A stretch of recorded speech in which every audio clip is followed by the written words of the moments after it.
Yo, what's going on YouTube? It's your boy Richawd back with another video. Bear with me as I get the angle and the lighting right. So a lot of people are tapping out. A lot of people are losing faith in a better future. A lot of people are losing faith in America. This election is enlightening a lot of people. 2020 enlightened a lot of people on,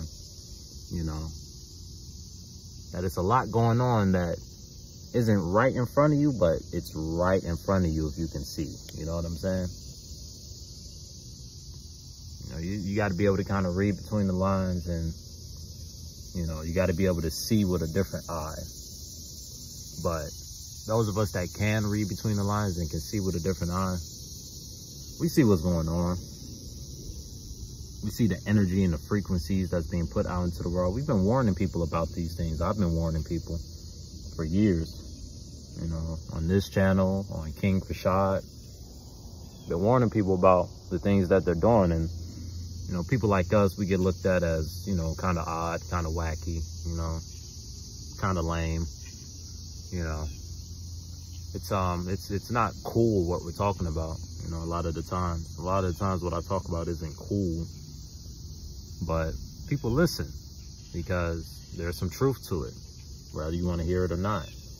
There's something to learn from these videos, whether you get the lesson or not. There's a lot you can learn from the things I tell you, from my perspective, of things, And there's a lot I can learn from your perspective of things, you know what I'm saying? That's why it's important to be vocal, to communicate. The Most High gave us a voice and gave us a mouth and ears for a reason, to communicate,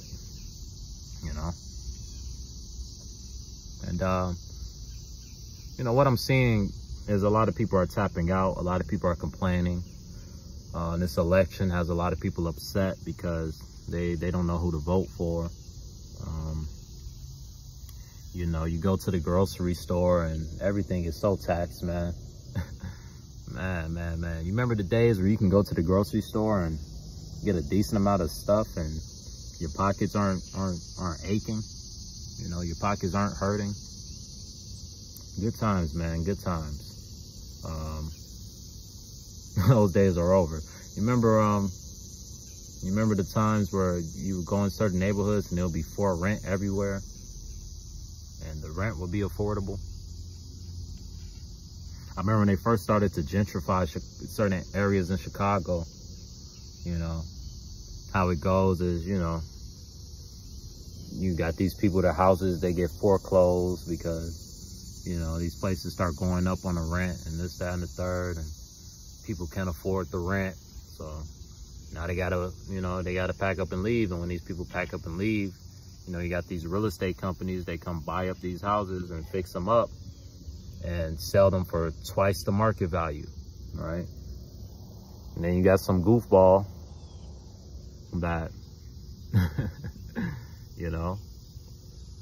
sees this house on the internet and they're like, oh my God, this house is so nice. Not factoring in this house is in the straight trenches, And then this person moves into this house that's in the trenches that shouldn't cost as much as they're charging you for it because of the environment.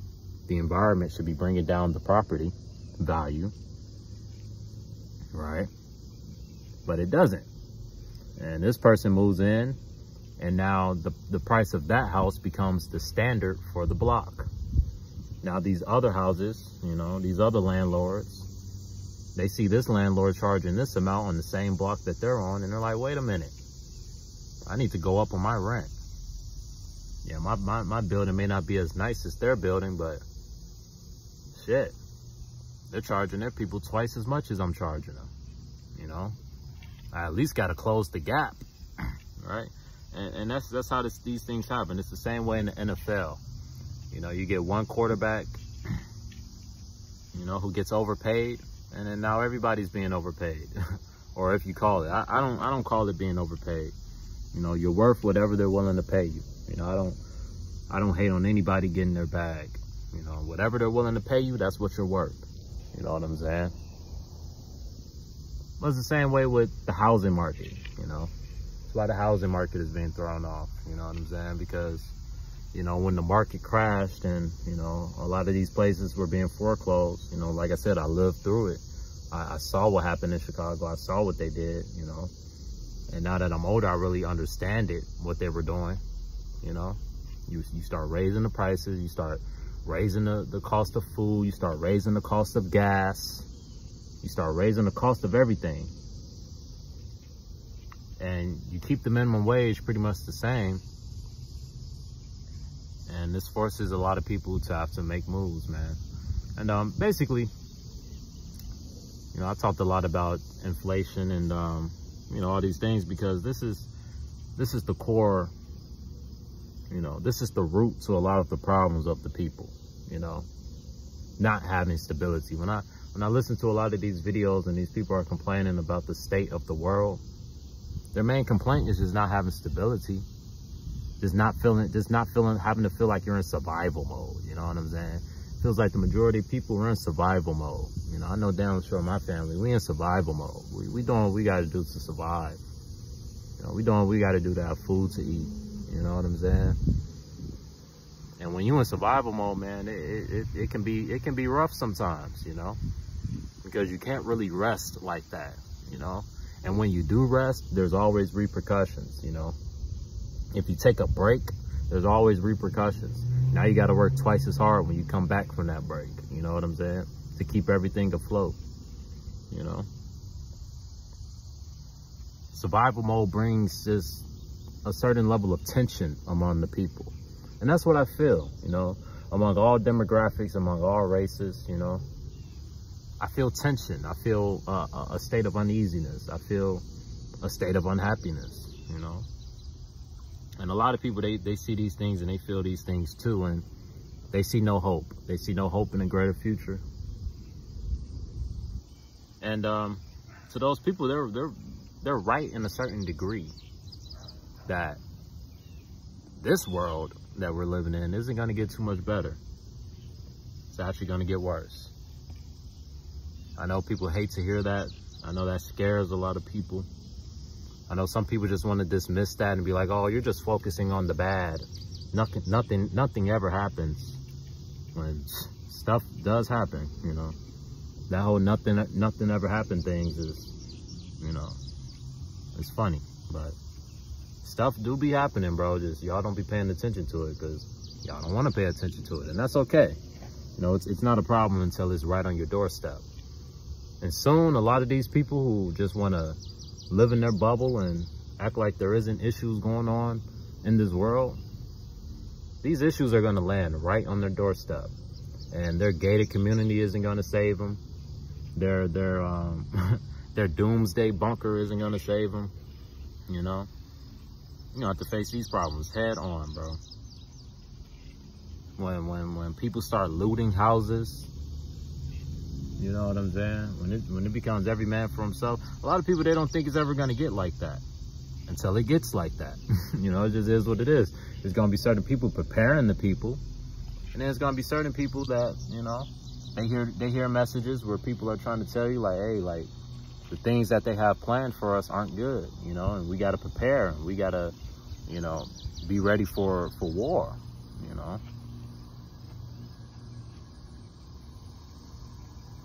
And a lot of people, it just, until something happens, they're not going to prepare. Until something happens, they're not going to care. And in a way, that's just their way of coping, because being in a state of survival, being in a state of preparedness is being in a state of uneasiness, you know? And some people, they want to choose to live in ignorance because that ignorance brings them bliss, you know? The state of really not knowing brings them bliss because now you don't got to worry about it. But it's cool not to have to worry about it, like I said, until these problems land on your doorstep, you know? And a lot of people, these problems aren't on their doorstep. It's not affecting them, you know? Their life is okay. Things seem okay in their world. So they hear all these people talking about inflation and this, that, and the third. They're not really being affected by that, you know? Their family has money, this, that, and the third. So, you know, they dismiss a lot of these messages. They don't want to hear a lot of these messages, you know, until they are affected. But yeah, man, to everybody checking out, to everybody giving up, I would just say, man, the only thing that's going to keep you going in this world as the times get rougher and rougher is some sort of higher power, you know, some sort of higher belief. That's just what I believe, man. I believe those that don't have a higher belief and that don't believe in God, the Most High, you guys will be the people tapping out in these last days, you know. And a lot of people are already tapping out. I've watched these doomsday videos or these I give up videos, you know. There's a lot of them on the internet. You know, I guess I'm you know, adding to that with this video, but you know, I'm coming off with a totally different energy from a lot of these guys who are, or girls, you know, who just come on here and they just spit the facts about how things are doomed. And yes, in a way, things are doomed. In a way, things are at a point past no return. But what does that all mean? If you read the Bible, you will know what that means. If you believe in the Bible, you will know what that means. But if you don't, if you look at the Bible as just some man-made book that has no credibility, that's just here to control us. And if you don't believe in God, then, you know, yeah, things can be pretty scary, you know. Things can be scary for people that believe in God. But damn sure, if you don't believe, if you don't have faith and a higher power to protect you through all of this, and a higher power to where, like, you know, there's something outside of the flesh, you know what I'm saying? So you can see the fleshly world being destroyed, but you know it's something spiritual out there, you know? So that gives you faith. When you have the Spirit of the Most High operating with you, that'll keep you going. That'll keep you going on the days where you want to tap out.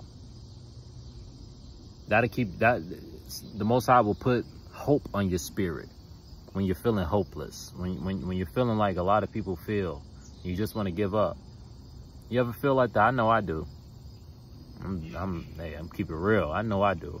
I know I have my days where, you know, I'm not mentally in a good state. And usually what happens, the Spirit of the Most High comes over me. When I start looking at all the darkness, you know, I start to see the light. The Most High starts to put the light on my spirit. And, you know, you just kind of got to count your blessings, man. You got to count your blessings. If you're healthy, if you can breathe and see, and all your senses are working well, and this, that, and the third, you're a very blessed person, you know. Whether you have what you want in this life or not, whether you have what you want in the flesh or not. If you have these basic necessities, you will realize that the Most High blessed us with a lot of things that are free. You can go to the beach for free. And the sand and the water and just the vibes, you know what I'm saying, can relax you, you know. You know, you can go to the park and take a walk in the park for free, you know. There's a lot of things you can do for free that, you know, we take for granted, that we don't value. And maybe if you valued the free things a little more, maybe the things that you can afford wouldn't be as significant, you know. Because, hey, at least I can go to the beach. At least I can go to the park if I want to, you know. At least I can go to the bar if I want to. You can go to the bar for free. If you just want to be around people, you don't have to pay to get into a bar. You know, there's a lot of things you can just do for free. You know, a lot of things you can't do for free.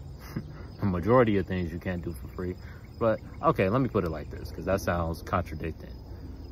There's a small percentage of things that you can do for free, but they're almost just as rewarding as the things that you pay for, right? And put it like this. You know, depending on how you look at women can be free, but a lot of times they're not. They come with a price, you know. You're going to take them on dates. You're going to buy them things, this, that, and the third. But on any given day, a woman could be free. You know what I'm saying? On certain days, if you have a girlfriend, she's free. You know, you don't take her out on a date or this, that, and the third. But, You know, you guys are able to be intimate with each other. And I believe the best thing that the Most High created was the woman. You know what I'm saying? And that's free. You know, that's free. We just put price tags on it, and they just put price tags on it, but ultimately it's free. The best things in this life are free, you know, but the things we need to survive, we have to pay for. That's just the irony of it all. So we can't afford to just sit around and enjoy the free things that, you know, the world gives us, because, you know, we have to go work, and we have to put ourselves in environments where, you know, that aren't peaceful, that aren't comfortable, in order to provide a lifestyle. But ultimately, man,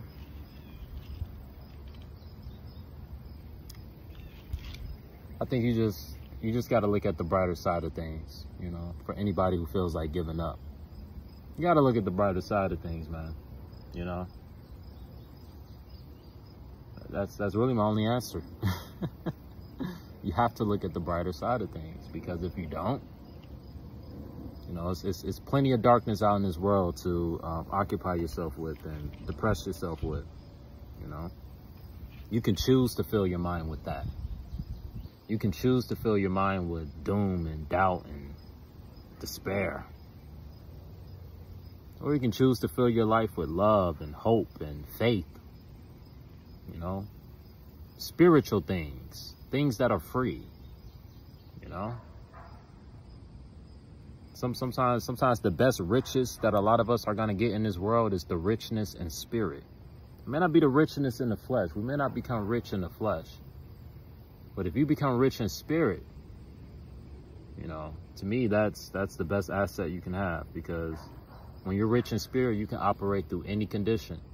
It can be sunny, it can be raining, it can be windy, it can be snowing. And due to that faith, due to that belief, due to the energy you carry, you'll be able to get through it.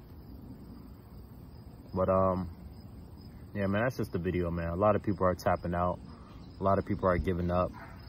And I feel like a solution, not the solution, but a solution is, you know, try to cherish the free things, you know.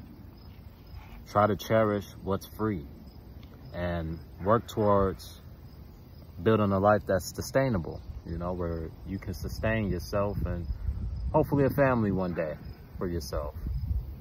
You know, to me, that's a solution. That's a good solution. You know, focus on the good. Try not to get too overwhelmed by the bad. I know it's easier said than done, especially if your environment is very negative. You know, I know it's easier said than done, but that's the only solution, man. You know? Yeah, man, life is hard. It is what it is. A lot of people are realizing that. Life is hard, life is unfair.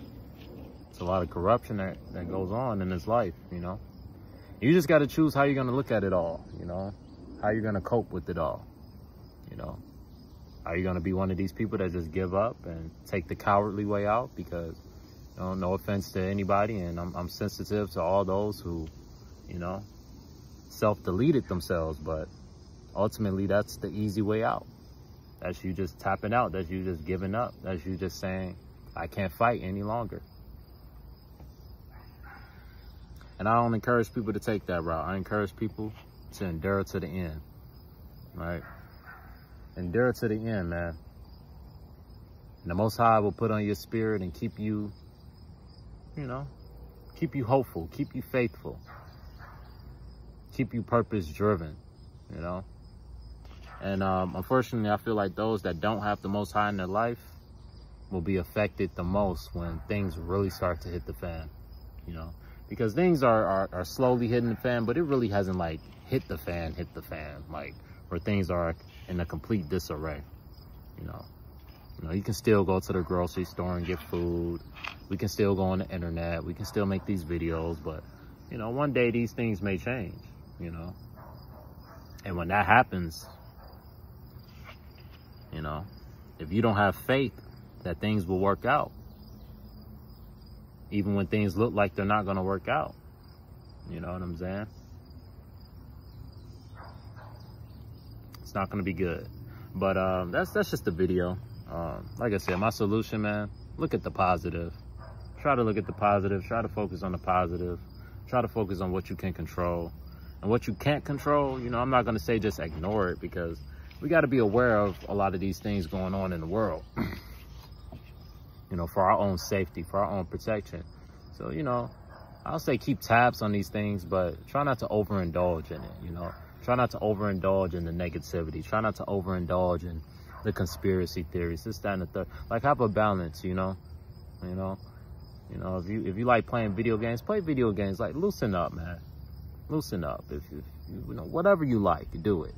You know, have a balance in your life where you get that proper dopamine release that you need. You know what I'm saying? To help you cope with everything that's going on. You know, I think that's really what it is. It's going to be a lot of coping. You know, what's coping? Coping is, you know, programming yourself. Some may say deluding yourself to overcome something, to get through something, you know. A lot of people love using this word cope, but is coping really such a bad thing? Think about it like this. If you were 5'4", chubby, not the best genetics, what are you expected to do? You can either cope with being 5'4" and not having the best genetics and not being the most attractive. You can either cope with that by deluding yourself and, you know, feeding yourself confidence and telling yourself you're everything that the world tells you you're not. And nobody else can tell you otherwise. So you come across a lot of these people, they call it the short people syndrome, where they kind of got a chip on that shoulder. That's their way of coping. That's how I see it. That's their way of coping from the rejection that they've dealt with from this world. So now they carry themselves with the edge, you know.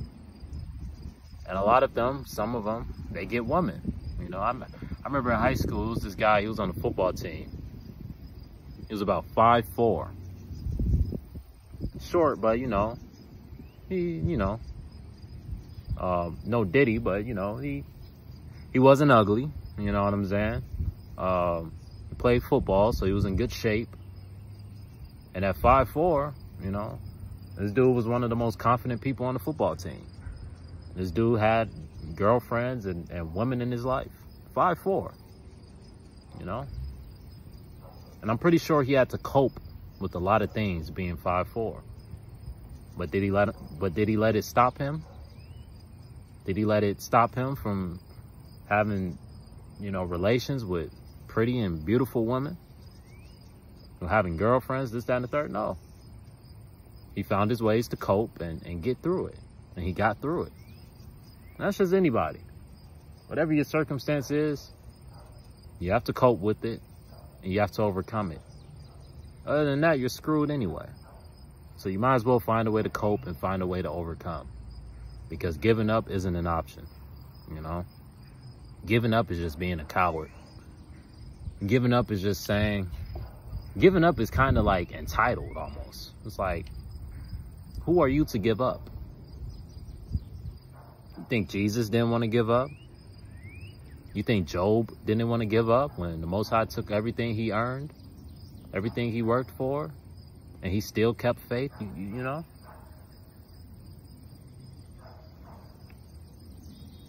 Giving up isn't an option.